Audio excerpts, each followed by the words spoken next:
ചിത്ര അരുൺ കലകളുടെ നാടായ പാലക്കാട്ടുകാരി. 4-ാം വയസ്സ് മുതൽ സംഗീത പഠനം. സംഗീത വഴി തന്നെ തിരഞ്ഞെടുത്തുകൊണ്ട് സംഗീതത്തിൽ ബിരുദ പഠനം. 2-ാം റാങ്കോടെ വിജയം. 1-ാം റാങ്കോടെ സംഗീതത്തിൽ ബിരുദാനന്തര ബിരുദം. ഹൗസ്ഫുൾ എന്ന സിനിമയിലൂടെ പിന്നണി ഗായികയായി അരങ്ങേറ്റം.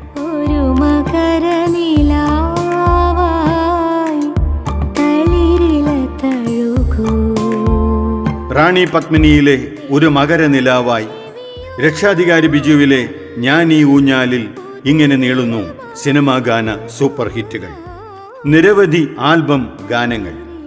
ഗാനഗന്ധർവൻ KJ യേശുദാസ്, ഭാവഗായകൻ P ജയചന്ദ്രൻ, ഉണ്ണിമേനോൻ, സംഗീത സംവിധായകൻ M ജയചന്ദ്രൻ, മധു ബാലകൃഷ്ണൻ, വിജയ് യേശുദാസ് എന്നിവരോടൊപ്പം നിരവധി സംഗീത പരിപാടികൾ. ഒപ്പം സംഗീത സംവിധാനവും. മലയാളികളുടെ സ്വന്തം പ്രിയ ഗായിക ചിത്ര അരുണിന് MGM കലാസന്ധ്യയിലേക്ക് സ്വാഗതം.